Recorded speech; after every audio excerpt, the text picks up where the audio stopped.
के नए प्रोग्राम के साथ मुहिबान कराची टॉक शो में हम हाजिर हैं और हमारे साथ आज जो मेहमान इस खुसूसी प्रोग्राम में मौजूद हैं, प्रोग्राम मेरा शहर में मरकज़ी काबीना के जनरल सेक्रेटरी जनाब हसन खान साहब, इनका भी ताल्लुक मुहिबान कराची से है, और मरकज़ी काबीना के कोऑर्डिनेटर जनाब नदीम अनवार साहब मौजूद हैं, इनका भी ताल्लुक मुहिबान कराची सोशल ऑर्गेनाइजेशन से है, और मरकज़ी फाइनेंस सेक्रेटरी जनाब काशिफ मलिक साहब भी हमारे साथ मौजूद हैं इस प्रोग्राम में। मैं इन सबको खुशामदीद कहना चाहूँगा और मैं सबसे पहले जो है वो नदीम अनवार साहब हमारे साथ हैं मौजूद। अस्सलाम वालेकुम नदीम अनवार साहब। वालेकुम सलाम। इसी के साथ हमारे साथ मौजूद है मरकज़ी काबीना के जो जनरल सेक्रेटरी, जैसे कि मैंने तारुफ करवाया था, जनाब हसन खान साहब। अस्सलाम वालेकुम। वालेकुम अस्सलाम। तीसरे हमारे जो मेहमान हैं वो मरकज़ी फाइनेंस सेक्रेटरी जनाब काशिफ साहब हैं। अस्सलाम वालेकुम काशिफ साहब। वालेकुम अस्सलाम। अच्छा नाज़रीन, जैसे कि अभी हमने जो अपने प्रोग्राम का नाम रखा है, प्रोग्राम मेरा शहर, इसमें आजकल जो हमारे शहर के हालात हैं वो आप सब वाकिफ़ होंगे। रोडों का मसला है, पानी का मसला है, बिजली का मसला है, गैस का भी मसला पैदा होने लग गया है।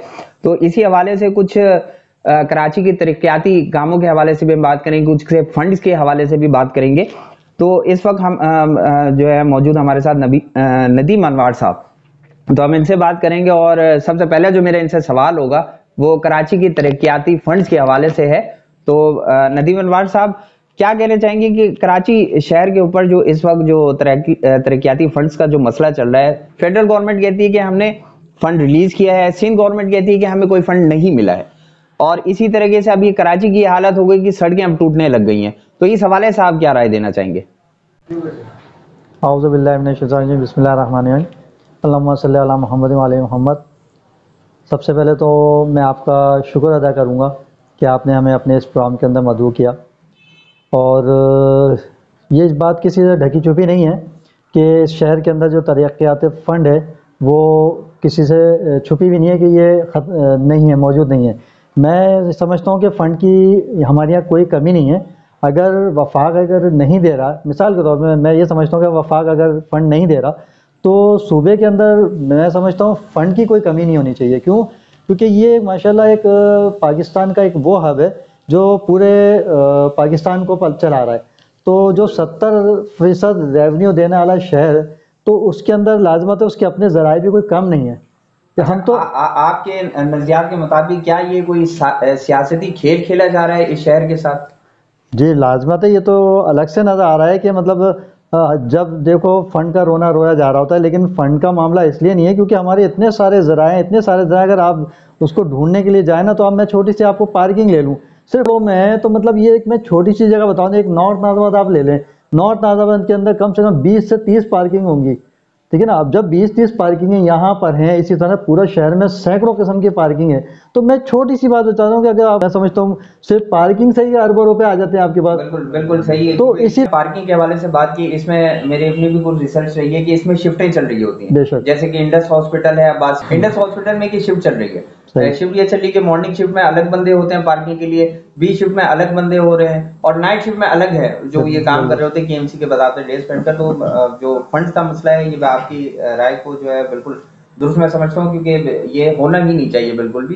तो ये आपकी नज़र में जो तमाम तर पैसे जो आवाम से लिए जा रहे हैं रोड टैक्स के बिना पर, जो पार्किंग टैक्स के बिना पर लिए जा रहे हैं, तो इसको ये कहाँ यूज़ कर रही है? सामने व्यू है वो ये है कि 1 करोड़ का मिसाल के ऊपर कोई ठेका दे दिया जाता है पार्किंग का, लेकिन उसके पीछे उससे ज़्यादा बड़ा करप्शन ये है कि वो 5-10 करोड़ तो वैसे ही निकाल लेता है वो। ठीक है। तो जब करप्शन का नज़र हो जाता है सारा फंड हमारा, तो मतलब हमारा शहर कैसे चलेगा? इस शहर के अंदर जो हमारे काम होने वो कैसे होंगे, कैसे रोड बनेंगे? मकसद जहाँ ये जो एक टॉपिक था। अच्छा, इसी तरह एक कराची में ये सबसे बड़ा मसला है कोटा सिस्टम का। बेशक कोटा सिस्टम में लोग अंदरुल सिंध में रहते हैं, और अंदरुल सिंध में रहने के बाद जो वो यहाँ आ रहे हैं और उनका जो है डोमिसाइल पीआरसी वो सिंध का बना है, और कोटे सिस्टम के ऊपर उनको जॉब भी वहां मिल जाती है। ऐसा जो है वो दरवाजे भी बंद किए गए, जैसे कि 2000 आई थिंक 14 था, ये मुझे इतना सही से याद है, 2014 में जो उम्र की कैद दी गई तालीम के, 20 साल के बच्चे फिर वो रेगुलेटरी में नहीं बल्कि प्राइवेट सब वो मैट्रिक करेंगे, जिसमें फैकल्टी थी वो कि वो आर्ट्स ले सकते हैं।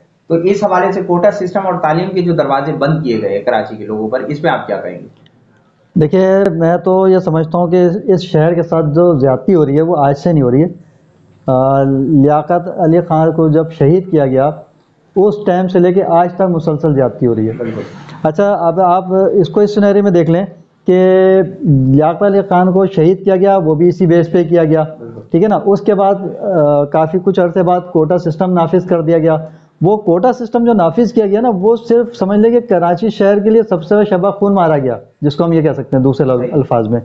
तो मैं तो ये समझता हूँ कि वो सिर्फ कोटा सिस्टम पहले तो हमारी नौकरियों के हवाले से ही था, लेकिन अब वो तालीम पर भी होने लग गया। क्यों? क्योंकि अब तालीम का मामला ऐसे हो गया, कुछ चीज़ें ऐसी हैं जो हमें सिंध के अंदर हम देख रहे हैं कि वहाँ तो बहुत ईजी है, और यहाँ अगर आप आन के देखते हैं तो यहाँ पे वो सिस्टम ही नज़र नहीं आ रहा है कि हम किस तरह से एजुकेशन दें। तो क्योंकि जो गरीब आदमी है ना, वो बेचारा वो मैट्रिक कर लेता है तो बहुत बड़ी बात है, लेकिन अब तालीम को मजीद महंगा किया जा रहा है। बेशक बेशक। और गरीब बच्चों के जो है वो पहुंच से दूर किया जा रहा है। जैसे मेडिकल कॉलेज की अगर हम बात करें तो मेडिकल कॉलेज के हिसाब से आप क्या कहेंगे? बिल्कुल आप सही कह रहे हैं। तो किसको आपकी सवाल से देखिए? जी हाँ, मैंने अभी पिछले तकरीबन साल 2 साल पहले भी मैंने इस चीज़ पे नोट किया था कि जो कराची के अंदर लोग मेडिकल के अंदर जो टेस्ट दे रहे हैं ना, उनके नंबर बहुत कम आ रहे हैं, और जो सिंध के अंदर दे रहे हैं, इंटीरियर वाले साइड पे दे रहे हैं, उनके नंबर बहुत अच्छे आ रहे हैं। तो मकसद ये एक बहुत बड़ा तजाद है शहरियों के लिए, बहुत बड़ा इस तरह से तजाद है कि सिंध के अंदर अगर आप अभी NTSC के एग्ज़ाम लिए गए, ठीक है ना, उसमें जब आप वहाँ एग्ज़ाम देख रहे हैं तो मतलब उनसे इंटरव्यू ले रहे हैं तो उनके सारे पेपर ज़ीरो में आ रहे हैं, उनके मार्क्स जो हैं वो 50% भी नहीं आ पा रहे, ठीक है ना। और शहर से आप अगर ले रहे हैं तो शहर में माशाल्लाह 80% 90% आपको मिल रहे हैं। तो मतलब ये कि इससे बड़ा और तजाद क्या होगा, ये तो मतलब खुली किताब है ये तो सबके सामने। इसी तरह ये जैसे कि तालीम का मसला, इसी तरह कोटा सिस्टम का भी मसला है। बेशक। तो ये कोटा सिस्टम को आप क्या देखना चाह रहे हैं? क्योंकि भुट्टो साहब ने इसकी बुनियाद जो है वो कोई क्वांटिटी पर नहीं रखी थी, क्योंकि जिस वक्त ये बुनियाद रखी गई थी उस वक्त शहरी आबादी जो है वो कम हुआ करती थी, और जो गांव देहात की जो आबादी है वो उस वक्त क्वांटिटेबल जो लोग थे वो ज्यादा थे, तो इस बिहाफ पर रखा गया था। इसी वजह से शहर का कोटा जो है वो कम रखा गया था। तो अभी जिस तरह की शहर में डेवलपमेंट ज्यादा है, लोग ज्यादा है, तो इसमें आप क्या अपनी राय रखते हैं कि कोटा सिस्टम यहाँ पे बढ़ना चाहिए? ये जो इंटीरियर सील में जितना दिया है तो उस हिसाब से अभी कराची में भी कोटा सिस्टम का जो रिकॉर्ड है उसको थोड़ा सा बढ़ाना चाहिए। देखिए, मैं आपको एक बात बताऊं, सबसे बड़ा नुकसान इस शहर के लोगों का जो है ना, सबसे बड़ा नुकसान तो एक कोटा सिस्टम है। लेकिन हमारे लिए एक तकलीफ मरहला ये हो गया है कि जो सिंध के अंदर लोग रहते हैं, XYZ कहीं और शहर के लोग रहते हैं, उन्होंने अब कराची के भी डोमिसाइल बनवा लिए। अब उनके पास जो है वो एक सबसे बड़ा फ़ायदा ये हो गया कि उनका तो वहाँ से अगर होना था तो ठीक है, नहीं होना तो कराची के बेस पे वो शहरी होके भी क्या नाम है जॉब हासिल कर लेते हैं, और मेडिकल वगैरह पे एजुकेशन उनको मिल जाती है। लेकिन जो शहरी आदमी था ना, अब तजाद जो आ गया ना, वो आ गया शहर से बाहर के लोगों का और इस शहर के लोगों का। जो बाहर के लोग हैं वो भी यहाँ का डोमिसाइल बना के यहीं पर हम पे मुसल्लत हो गया है, और जो यहाँ के लोग हैं वो बेचारे अब कहाँ जाएं। जो आप देख रहे होंगे कि जिसमें KDA, MTA, LTA ये तमाम अमले के जो लोगों की मिली भगत है, जो गैर कानूनी तामीराती काम करवा रहे हैं, तो इसको आप किस नज़रिए से देखते हैं? क्योंकि एक साइड हम ये देख रहे हैं कि कोर्ट गैर कानूनी जो तामीराती चीज़ें हैं, बिल्डिंग्स हैं, जैसे कि नस्ल टावर, उसको भी गिरा दिया गया, और इसी तरह जो एक्स्ट्रा जो लोगों ने अपने मकानात भी बाहर निकाले हुए थे उसको भी जो है वो अदालत के हुक्म पर हटाया गया है, जिसे बताते बिल्कुल बजाय दिख रहा है कि रोड का जो एक गुंजाम हिस्सा था वो खुला है बिल्कुल अदालत के इस काम से। लेकिन ये जो गैर कानूनी काम हो रहा है इसको आप किस तरीके से देखते हैं? देखिए आमिर साहब, मैं तो एक अरसे दराज से इस चीज़ को नोट कर रहा हूँ कि ये, हाँ वैसे हमारे जो अदलिया हमारे लिए बहुत मोहतरम है, लेकिन मुझे इस चीज़ का आज तक समझ में नहीं आया कि मतलब हमारी अदलिया, हमारे जो करता धरता जो कहलाते हैं, वो इतने अरसे से उनकी आंखें इस चीज़ पे क्यों बंद पड़ी हुई हैं? मैं तो ये समझ रहा हूँ कि सबसे अहम काम तो यही था कि किसी दौर में कोई चीज़ तजावजात होती थी, आज से 20-30 साल पहले मुझे जहाँ तक याद पड़ता है, तो वो कोई घर के आगे गेरली भी बनाया करता था ना, तो वो KMC वाले आन के तोड़ दिया करते थे। जब ठेला एक दुकान की शक्ल में आ सकता है तो मतलब लाजमत है घर की गेरलियाँ भी बढ़ेंगी, तजावजात भी आएंगी, पार्कों पे मकान भी बनेंगे।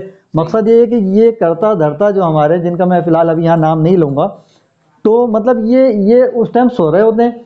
अच्छा, मैं अगर ये समझता हूँ कि हमारी ये भी समझता हूँ कि नस्ला टावर इतनी आसानी से तो इतनी बड़ी तामीरात नहीं होती। सही बात नहीं हुई, कह रहे हैं आप। और अगर ये तामीर हुई थी तो उस वक्त जो है ये गवर्नमेंट कहाँ थी? गवर्नमेंट कहाँ थी, या वो लोग कहाँ से जो एक्शन लिया इस पर? SPCA वाले कहाँ थे, DC वाले कहाँ थे? ठीक है, ये जिन्होंने लीज दी है ये कहाँ थे? 99 साल लीज है उनके पास। लोगों ने इतनी बड़ी अमाउंट से उसको पैसे से खरीदा। लोगों ने, किसी ने बीसियां लगाई, किसी ने अपने जेवरात बेचे, किसी ने अपने मतलब जो भी जमा पूंजी थी वो लोगों लगा दी। लोगों ने लगा। अच्छा, आप आपकी जैसे ये बात है आमिर, मैं बता रहा हूँ, आज खड़े होकर और गवर्नमेंट आपकी ये कहती है कि इस नस्ला टावर को गिरा दें, ठीक है, कराची के मुस्तकबिल के साथ खेला जा रहा है। अच्छा, ये एक बात और, जैसे कि आपने ये कहा कि 99 साल लीज उनके पास मौजूद है, तो 99 साल लीज ऐसे नहीं मिल जाता।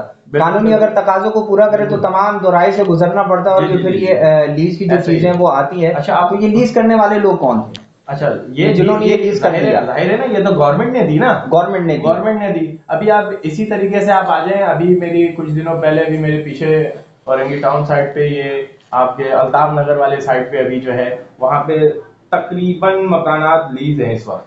अभी मैंने सुना कि मुझे मेरे दोस्त ने बताया था कि वहां पे जो है अभी बिल्डोज कर दिया गया। तो बिल्डोज करने वाले, आप मुझे ये बता दें, वो गरीब, यूं समझ लें कि अल्ताफ नगर तो आप ज्यादा बेहतर समझते होंगे कि अल्ताफ नगर में कैसे, किस नेचर के लोग रहते होंगे। बिल्कुल बिल्कुल। अब वहां पे किसी ने, वही बात है जो भी मैंने आपको नस्ला टावर के बारे में, जब आप उस पेपर को नहीं मानते तो आपने वो पेपर उन्हें बना के दिया क्यों? पहला सवाल तो ये, ठीक है। अभी वो जो कहते हैं कि मैं मंडे वाले दिन, अभी मैं आज एक वीडियो देख रहा था, तो SBCA के दफ्तर के अंदर ये बनाया गया है, जिसके अंदर ट्रैफिक पुलिस भी थी, सिंध पुलिस भी थी, ठीक है, और DC भी थे, और अपना SBCA के इंस्पेक्टर भी थे। उन्होंने वहां पे वो बात हुई, उन्होंने बोला कि भाई हम पीर वाले दिन तमाम तर बल्दिया में और औरंगी टाउन के अंदर, बल्दिया टाउन और औरंगी टाउन के अंदर हम ऑपरेशन करने जा रहे हैं। जिन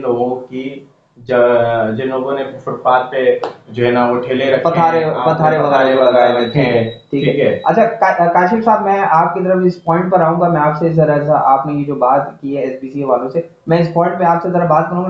नदीम अनवार साहब से मैं जरा इनके ये पॉइंट कंप्लीट कर लूं। मैं इस टॉपिक पे आपसे अभी आपके इसमें बात करूंगा इंशाल्लाह। अच्छा, तो नदीम अनवार साहब, तो फिर आप ये क्या कहते हैं कि LDA में जो LDA है, MDA है और KDA, ये सब इनकी मिली भगत है कि जिसकी वजह से ये काम हो रहा है? देखिए आमिर साहब, मेरे एक बात आज तक समझ में नहीं आई कि ये हमारे गवर्नमेंट के इदारे हैं, ठीक है ना, और गवर्नमेंट के इदारे का काम होता है NOC देना। जब हमारे बिल्डर माफिया जो बेचारे परेशान हैं, वो इसी बेस पे परेशान है कि हमने 17 NOC ली है, 16-17, तो मतलब ये 16-17 NOC हमारी गवर्नमेंट की है मेरे भाई। ये मतलब ये कि चलते फिरते कोई ठेलों से नहीं ली हुई उन्होंने। जब 17 NOC लेने के बाद भी उसको गिराने के ऑर्डर जारी किया जा रहा है, तो मैं समझता हूँ 17 NOC देने वालों को सबसे पहले लटका दिया जाए। नहीं जा रहा है तो जिसने बनाने के लिए NOC दी है, तो उनके साथ क्या होना चाहिए था? मेरी नज़र में तो उनको रोड पर फांसी दे देना चाहिए फिर। ठीक है ना? क्योंकि मेरे भाई ये मतलब ये लोगों के घरों, ये पूंजी है, लोगों ने अपने घर के जेवरात बेच बिचा के अपने, अब जाके देखें सिविक सेंटर के, आप अभी दरवाजे में घुसेंगे, आपका हाथ पकड़ लेंगे किस काम के लिए आए। तो भाई मेरे मतलब ये सिविक सेंटर क्या अड्डा है क्या है ये? ठीक है, साथ हमारे साथ मौजूद जो है अभी इस वक्त मरकजी काबीना के जनरल सेक्रेटरी जनाब हसन खान साहब हैं। अच्छा, इनसे मैं चंद मौजू पे बात करना चाहूँगा। सबसे पहले तो मैं आपसे सर बात करूँगा ट्रांसपोर्ट की तबाहली का जो सूरत हाल है वो कराची में, जिसमें इस वक्त अगर आप कराची के लोगों की बात करें तो 40 से 60% लोग वो चींची और बस में जो कम सवारी उसमें लोड होकर जाना, जो जानी खतरा भी है, उसमें सवार होकर वो कहाँ पे जा रहे होते हैं। तो आप इस चीज़ में अपनी क्या राय रखते हैं कि ट्रांसपोर्ट को किस तरह हल किया जा सकता है, या गवर्नमेंट इस चीज़ को प्रॉपर्ली हल क्यों नहीं कर रही है? आमिर साहब, बिल्कुल ट्रांसपोर्ट की सूरत हाल जो है कराची शहर के अंदर तबाही का शिकार है। देखें, मैं ये समझता हूँ कि 13 साल से सिंध हुकूमत इस कराची शहर पे सिंध के ऊपर हुक्मरानी कर रही है। 13 साल के अंदर कोई 13 बसें सही तरीके से सिंध हुकूमत जो है कराची शहर को नहीं दे सकी। कराची शहर के अंदर जिस तरीके से ट्रांसपोर्ट का निज़ाम है, मैं ये समझता हूँ कि एक बस के अंदर जो है ओवरलोडेड लोग, सुबह जिस तरीके से लोग अपने जॉबों पे जा रहे होते हैं और शाम को जिस तरीके से आ रहे होते हैं, एक्सीडेंट का खासा खतरे का शिकार लोग होते हैं। हम देखते हैं कि रोज़ाना की बुनियाद के ऊपर जो एक्सीडेंट्स हो रहे होते हैं, और फिर टोकन के चक्कर के अंदर और दूसरे मामलात के अंदर जो है ट्रांसपोर्ट जो लोग हैं वो लोग टोकन के वजह से जो है गाड़ियाँ तेज़ भगा रहे होते हैं, और टोकन वगैरह उसके अंदर जो है बाइक वाले और दूसरे जो सवारियाँ होती हैं उसके अंदर एक्सीडेंट का शिकार होते हैं लोग। तो मैं समझता हूँ कि कराची का जो ट्रांसपोर्ट का सूरत हाल है ख़ुसूसन वो सिंध हुकूमत की जिम्मेदारी बनती है, क्योंकि लाजमी सी बात है ट्रांसपोर्ट के हवाले से भी कराची के लोग जो है वो टैक्स देते हैं। हम लोग जो हैं कराची शहर के लोग जो हैं वो अल्हम्दुलिल्लाह हर चीज़ के ऊपर टैक्स देते हैं। तो जो टैक्स हमारा सही मायनों में इस्तेमाल होने चाहिए, वो कराची में ट्रांसपोर्ट का भी एक मंसूबा है जो काफ़ी अरसे दराज से चल रहा है। मैं समझता हूँ कि वो जल्द अज जल्द सिंध हुकूमत को पूरा करना चाहिए, जो कि सिंध हुकूमत अपने वादे पूरे करने से कासिर है। मैं ट्रांसपोर्ट के हवाले से एक बात और कहूँगा कि सबसे जो एक मसला आ रहा है वो ये है कि ट्रांसपोर्ट की कमी की एक सबसे बड़ी वजह देखी गई, वो चींची देखी गई, चींची रिक्शा, जो कि आप अगर एक बस में बैठकर जाते हैं तो यहाँ से अगर आप गुलशन बिहार से बैठे हैं या बोर्ड ऑफिस से आप बैठे हैं या नाजमाबाद से बैठे हैं तो सिविक सेंटर या सकी हसन तक वो आपको 18 से 20 रुपए या कोई 22 रुपए आपका किराया बनता है उसमें। लेकिन अगर यही चीज आप चिंची में जाए तो आप अगर नाजमाबाद से स्टेडियम की तरफ जाते हैं या सिविक सेंटर की तरफ जाते हैं, कोई 150-170 रुपए का वो बिल बन जाता है। तो सबसे बड़ा क्या ये आपकी नजर में कोई एक चिंची माफिया है, या अगर ये है तो इसको कौन सपोर्ट कर रहा है? बिल्कुल बिल्कुल, चिंची माफिया को सपोर्ट करने वाले लोग हमारे इदारे भी हैं। हमारे इदारे उसको सपोर्ट कर रहे हैं, मुकम्मल तौर पर उनका हफ्ता बना हुआ है, मुकम्मल तौर पर रोज़मर्रा के बुनियाद के ऊपर उनकी चीज़ें जाती हैं, रोज़ाना की मीटिंग जाती है बाकायदा तौर पर। तो मैं ये समझता हूँ कि चिंची जो एक माफिया है वो भी एक इस तरह काम के अंदर सरगर्म अमल है। और चिंची को जब अवाम ने जो है सहूलत के तौर पर इस्तेमाल किया है, तो इसमें चिंची क्या ये ज्यादा तो किराया ले रही है, और इसी के बिहाफ पर जो है, क्योंकि चिंची में लोग इजीली बैठ के जा सकते हैं क्योंकि उसमें खड़े होने का या रश का कोई मसला नहीं है। इसी बिहाफ पर जो कहीं ऐसा तो नहीं कि कराची के ट्रांसपोर्ट को एक प्री प्लान के तहत तबाह किया गया। बिल्कुल, कराची का जो इंफ्रास्ट्रक्चर है, कराची का प्लान है, कराची का मास्टर प्लान है, कराची की तबादली का जो मामला है, सारा चीज़ों को बिल्कुल एक मैं समझता हूँ कि सोची समझी साजिश है।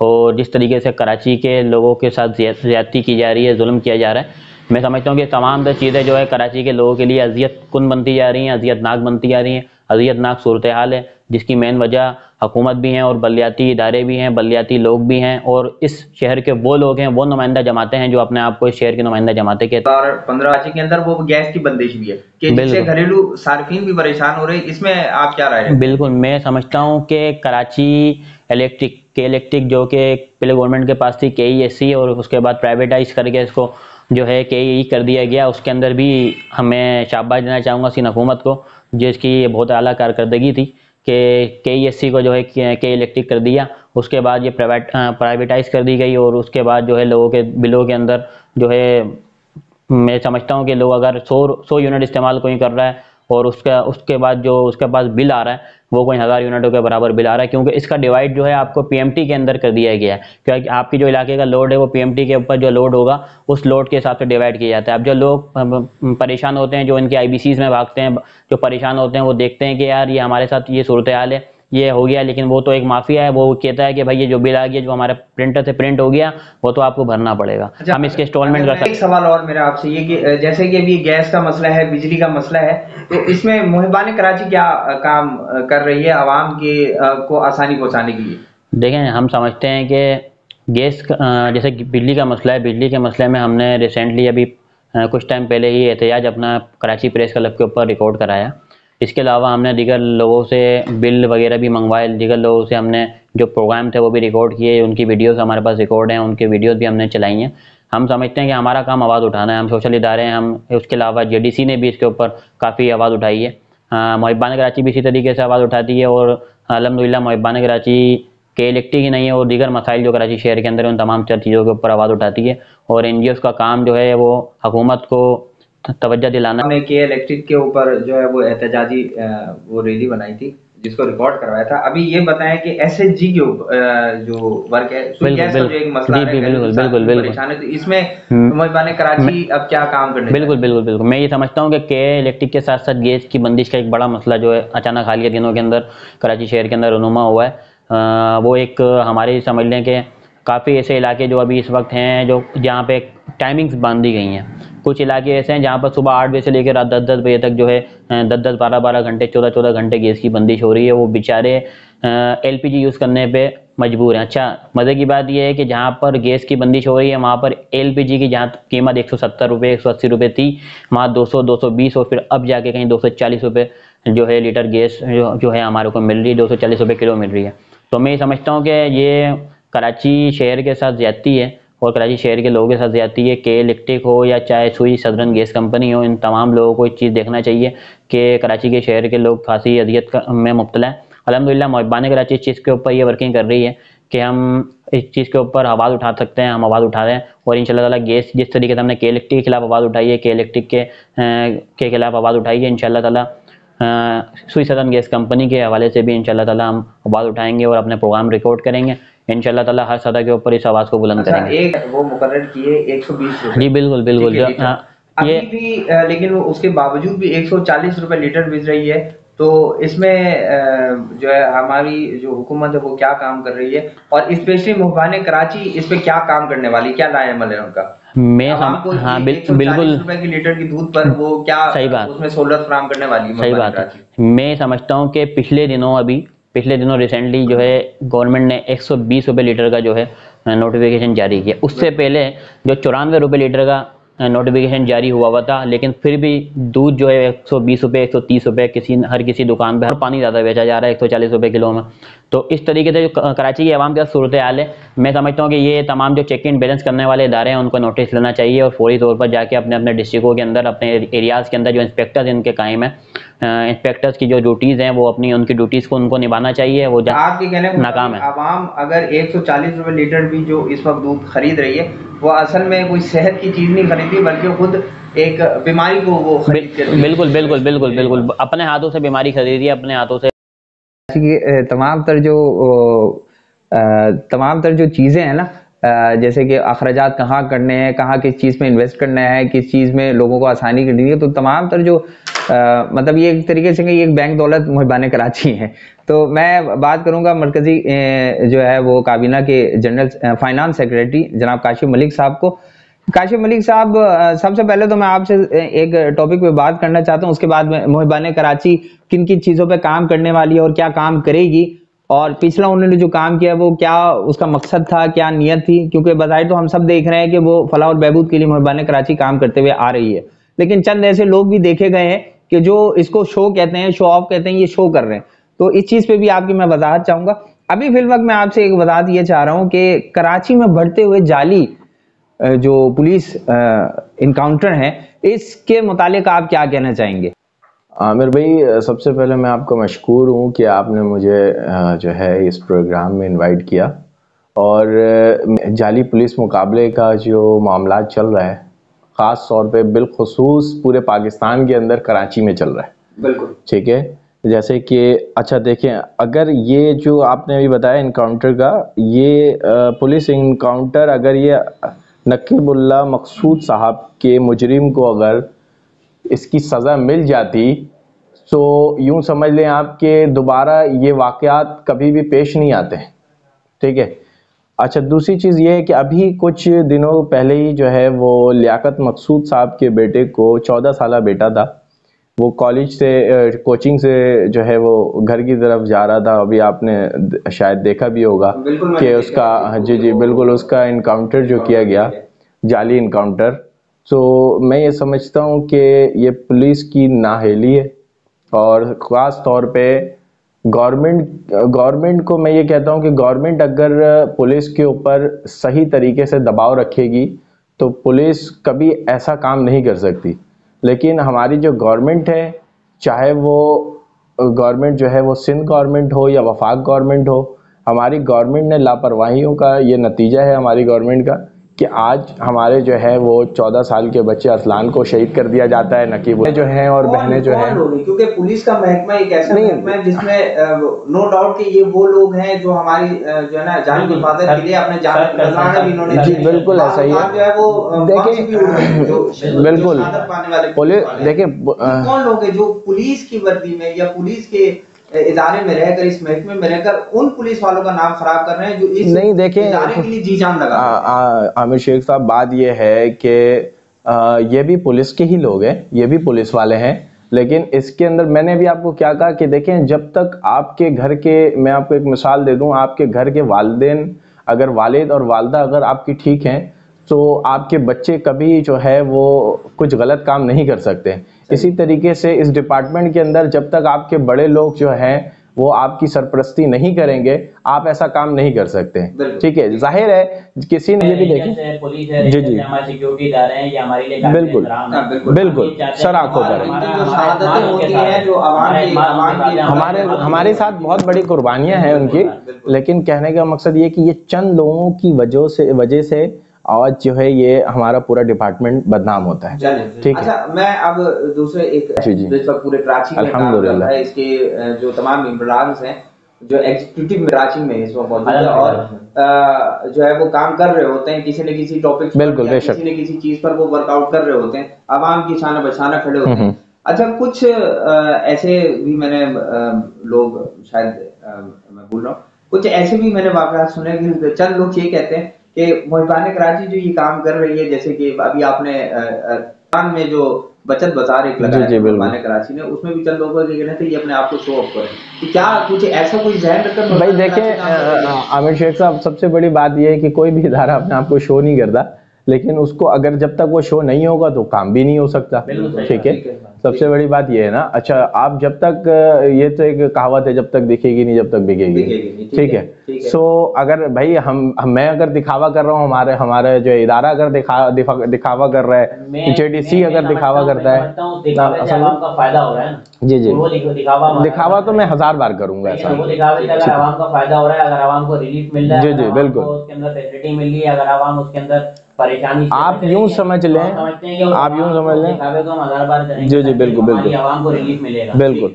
अच्छा देखिए, सबसे बड़ी चीज ये है कि मुहिबान कराची ने, आपने शायद देखा होगा कि रमजानों में जो पैकेजेस लगे थे, वो उसके अंदर तमाम तर चीजें अब गरीब लोगों की पहुंच से दूर थी। ठीक है, जो चीनी होलसेल रेट के ऊपर 110 रुपए किलो थी, वो हमने 80 रुपए किलो 110 में मैं खरीद के, और 110 में मैं खरीद के 80 रुपए किलो में हमने दी है। ठीक है, तो हम तो लोग जो ये पर डे का जो बचत बाजार में मुहिबान कराची को जो उस वक्त नुकसान हो रहा था, कोई 2500 से 3000 रुपए का हो रहा था, क्या ये बात सही है? नहीं, देखेंगे नुकसान की तो बात एक अलग है ना, इदारा है ये, तो जाहिर है सोशल वर्किंग जो भी कर रहे हैं उसका तो काम ही है ना नुकसान, और ये नुकसान नहीं कर रहे हैं। ठीक है, ये नुकसान नहीं कर रहे हैं। देखिए, मैं तो फलाई काम कर रहा हूँ। हाँ जी जी जी, मैं आपको एक बात बताऊँ कि जो लोग अगर ये इसको शो ऑफ का नाम दे रहे हैं, जी जी, तो मैं उनको ये देखें, मैं एक बात बताऊँ, खाली कराची 3000 रुपए का लॉस कर, आमिर शेख साहब, बात ये है कि खाली देख लेना इंसान, तो इंसान को समझ में आता है कि कितनी जिम्मेदारी होती है।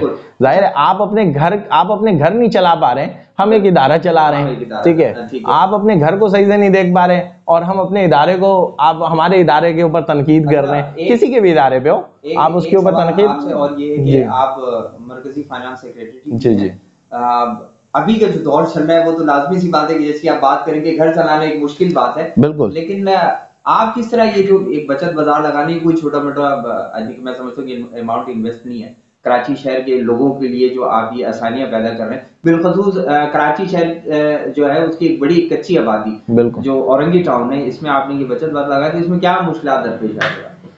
अभी मुश्किलात की बात नहीं थी, ये तो रमजान ऑफर के लिए हमने कहा था कि लोगों के इतनी पहुंच से बहुत ज्यादा दूर हो गई थी कि जाहिर है किसी के घर के बच्चे को, मैं आपको बताऊं कि किसी आपके घर में अफ्तार के एहतमाम हो और आपके पड़ोसी के घर में ना हो, तो मैं समझता हूं कि आपके घर में अगर वो चीज़ है तो फिर वो बेकार है मेरे नज़रों में। क्योंकि अगर आपके घर में अगर अफ्तार की पूरी जो है वो दस्तरखान लग रही है, तो लेकिन पड़ोस वाले घर में कम से कम शरबत तो बन जाए, खजूर तो पहुंच जाए किसी के घर पे। ठीक है, तो इसमें होता है कि कराची के हमने लोगों पे लोग अफ्तार करवा रहे होते हैं। जी जी जी, हमने भी करवाया, मुहिबान कराची ने भी करवाया। जी जी बिल्कुल, पूरी वाले जितने बड़े दिल के मालिक हैं, कराची वाले जितने पूरे हाँ जी जी बिल्कुल, पूरी कराची में जितने दस्तरखान लगते हैं, मैं समझता हूँ कि पूरे पाकिस्तान में नहीं लगती होंगी। पूरे समाजी इदारे मिलके, तमाम लोग मिलके, एक तो ये शहर जो है पूरे पाकिस्तान, भाई सबसे बड़ी बात ये है को दे रहा है, ऊपर से दूसरे शहरों से आए हुए लोग हैं जो यहाँ पर बस रहे हैं, जो यहाँ पर रह रहे हैं, जो यहाँ पर कमा रहे हैं, खा रहे हैं, पी रहे हैं, उनको भी यहाँ पर जो है वो रोजगार की सूरत के अंदर या दूसरे मामलात के अंदर या रमजान के अंदर अफ्तार की सूरत के अंदर यहाँ पे या सेहरी का तमाम करवाकर दीगर हमारे समाजी इदारे जेडीसी, ईदी, शिपा, या उसके अलावा हमारा अल्हम्दुलिल्लाह मुहिबान कराची सोशल ऑर्गेनाइजेशन अल्हम्दुलिल्लाह अफ्तार और सेहरी का तमाम भी दीगर जगहों के ऊपर कर रहे हैं, जिसके अंदर कराची के 6 अजला थे, अब अल्हम्दुलिल्लाह 7 कर दिए गए, लेकिन अल्हम्दुलिल्लाह माशाल्लाह से हमारे तमाम देखें, सबसे पहली चीज़ मैं आपको एक चीज़ और आगाह करते हुए चलूँ कि मुहिबान कराची जो है वो किसी से भी फंड नहीं लेती, और बगैर फंड के सारे काम करते हैं, ठीक है। और बगैर मैं आपको बताऊं, और ये जितने इदारे के जो लोग हैं, मरकजी लोग हैं और जो हमारे कारकुनान हैं, तो वो यूं समझ लें आप कि वो लोग हम सब एक करके पैसे अपने अपने पैसे लगाकर हम ये काम कर रहे होते हैं, हम किसी से फंड नहीं ले रहे होते। अगर कोई आपको ये कह दे कि भाई मुहिबान कराची फंड लेती है, तो उसका जिम्मेदार मैं बैठा हूँ। हमारे मुहिबान कराची किसी से कोई फंड नहीं लेती, हम अपने मदद अब आपके तहत ये काम करते हैं, ठीक है जी जी माशाल्लाह, पूरे कराची के अंदर। एक सवाल और मेरे जहन में आ रहा है कि प्रोग्राम हमारा मेरा शहर है जिस पर हम अभी बैठ के बात कर रहे हैं। अच्छा, शहर की जो खस्ता हालात हैं, और लाजमी सी बात है खस्ता हालात में तमाम तर चीजें आती हैं, सड़क, पानी, बिजली, तमाम तर चीजें आ जाती हैं। तो मैं हसन भाई से ये कहूंगा कि हसन भाई क्या आप इसमें क्या मसाइल फेस करते हैं, क्योंकि आपका भी ताल्लुक कराची से है, काशिफ मलिक साहब हैं, इनका भी ताल्लुक कराची से है, नदीम अनवार साहब हैं, इनका भी ताल्लुक कराची से है। तो क्या फेस कर रहे होते हैं आप, मसले मसाइल क्या फेस करते हैं? देखिए, हम देखने में जो आया है और हम समझते हैं कि कराची के मुख्तलिफ जगहों के ऊपर पानी की लीकेज का जो मामला है, यानी कि वाटर एंड सीवरेज बोर्ड जिसका जिम्मेदार है, रोड डलता है, रोड डल जाता है, सारी चीज़ें हो जाती हैं, ट्रैफिक अमूमन तौर पे रवा दवा हो जाता है, उसके बाद अचानक से पता लगता है यहाँ पर तो पानी की लाइन का मसला था, यहाँ पर तो वाटर एंड सीवरेज बोर्ड का मसला था, यहाँ तो सीवरेज का मसला था, यहाँ तो पानी की लाइन का मसला था। उसके अंदर फिर ये समझ में आता है कि दोबारा से वो रोड जो है उखड़ने लगता है। वो लोग जो है चंद महीनों में ही, जो चंद सालों में उसको चलना चाहिए था, जो तो पहली फंड खा पी के उसको इतना सा हल्का सा तेब में डाल दिया जाता है, और फिर उसके बाद जो है और वो जो रोड है वो भी फिर पानी का शिकार हो जाता है, पानी के बहता हुआ रोड का शिकार हो जाता है। सरदानी के अंदर हम राशन की डिस्ट्रीब्यूशन के लिए गए, यकीन जाने जब हम गए थे ना, नहा धो के निकले थे, जब वापसी आए तो हम अपने चेहरा नहीं पहचान पा रहे थे। बिल्कुल, यही सूरत है मेरे शहर की, यही सूरत है। मट्टी तो मतलब लाजमी बात है, इंसान में 60% तो मैं कहूँगा कि बीमारी की वजह है। बहुत सारे मामला होते हैं, आप जैसे ये देख लें कि डस्टिंग का तो मसला था, लेकिन आप ये भी देख लें बहुत सारी जो है ना रोडें, सड़कें जो है वो टूटी हुई है, खस्ता हाल का शिकार है। उसके अंदर जो है ना गाड़ियां तो चलो आगे पीछे, जहाँ 10 मिनट के बजाय आधे घंटे में पहुंचना है घर, वो तो हम कराची वालों ने शुरू से देखा है। लेकिन दूसरी चीज़ ये है कि एम्बुलेंस को रात शाम 7 से और रात 11 तक आप देख लें ट्रैफिक। यानी काशिफ भाई जो कहना चाह रहे हैं कि मतलब वो सूरत हाल है खस्ता हाली की कराची के शहर के रोडों की, कि मतलब एक मरीज अगर निकले ना घर से निकले तो वो रास्ते में ही दम तोड़ गया अस्पताल पहुंचने से पहले कि वो सूरत हाल है ट्रैफिक की, वो सूरत हाल है ट्रैफिक रवा दवा नहीं हो पा रहा, रोड की टूटा होने की वजह से, रोड की खस्ता हाली की वजह से जो है ट्रैफिक जो है जाम हो जाता है, और फिर उसके अंदर जो है एम्बुलेंस जो है वो गुजर नहीं पाती है। नदीम भाई जो बता रहे हैं बिल्कुल सही बात है, यूं समझ लीजिए ये सूरत हाल है मेरे शहर की, आधे कराची का प्रॉब्लम है। अच्छा, नदीम भाई की तरफ जाता हूँ। इन्होंने सरजानी की बात की है, टाइम वैसे भी कम है हमारे पास। नदीम भाई, सरजानी में ये भी देख लीजिए कि जब बारिश होती है तो आधा से ज्यादा सरजानी डूबा हुआ होता है, इसमें कोई निकासी आपका भी मसला है, तो इसको आप क्या समझते हैं, कैसे क्या हल किया जा सकता है? सर, सरजानी का सबसे बड़ा मसला ये है कि इसको बनाया तो केडीए के थ्रू ही है, विद प्लानिंग, लेकिन इसके अंदर एक बड़े बड़े नालों का इंतजाम करना था, जो मैं खाली शायद प्लानिंग में ही मौजूद है, लेकिन उसके ऊपर जो है ना आबादियां बना दी। जैसे नॉर्थ कराची के अंदर आप जाके देखें, दुकानें बनी हैं, अरे नाले का काम नाला ही करेगा ना, दुकानें बना देंगे। बिल्कुल सही बात है, इंक्रोचमेंट का सबसे बड़ा मसला है इसके अंदर। सबसे बड़ा जब वहां से जब पानी का रेला है ना, वो सारा दुकानें बनने के बाद वो नाले, जब नालों के ऊपर दुकानें आ जाएंगी, जब नालों के ऊपर पटारे आ जाएंगे, तो लाजमी सी बात है जो सफाई करने वाली मशीनरियां वो कहाँ आएंगी, वो कहाँ पे लगेंगी, नाले किधर साफ होंगे। इसी पॉइंट पे आखिरी एक पॉइंट होगा, चूंकि टाइम बिल्कुल आखिरी वक्त है हमारे पास। अच्छा, पॉइंट ये है कि क्या मुहिबान कराची कोई इस तरीके का अवेयरनेस प्रोग्राम चलाएगी कि जिससे लोगों को अकल और शऊर दिया जाए कि जो रास्ता है तो उसको कम से कम छोड़ो, और रास्ते को रास्ता ही रहने दो, और नाला है उसको छोड़ दो, उसको नाले ही रहने दो, ताकि और कोई मसले मसाइल ना क्रिएट हो। इसमें क्या मुहिबान कराची करने चाहिए? ये काम जो मुहिबान कराची कर रही है, और अभी आपने पिछले दिनों में आपने शायद देखा भी होगा सोशल मीडिया पे कि औरंगी टाउन 5 नंबर पे और बोर्ड ऑफिस पे और आयशा मंजिल पे, दीगर जगहों के ऊपर, हाँ दीगर जगहों के ऊपर जो है वो हम लोगों ने ट्रैफिक क्लियर का मामला रखा था, ट्रैफिक क्लियर करवाई थी, ट्रैफिक के हवाले से कैंपेन चलाई है, बिल्कुल और मस्जिद के लोगों को अवेयरनेस सेशन चलाया माशाल्लाह, बिल्कुल चलाया मुख्तलिफ हो या कोई भी XYZ हो।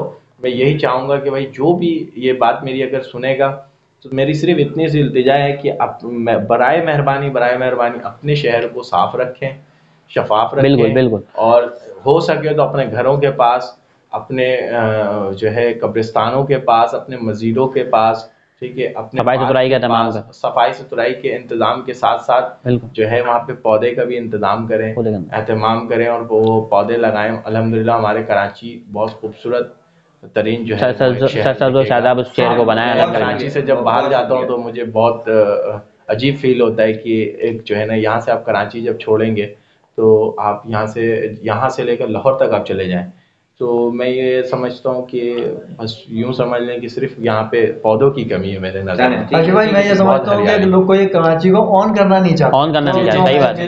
अगर कराची शहर के लोग फायदा सबको चाहिए, बिल्कुल सही बात। ये बात चाहते हैं कि कराची के साथ इस वक्त सौदेला सलूक किया जा रहा है।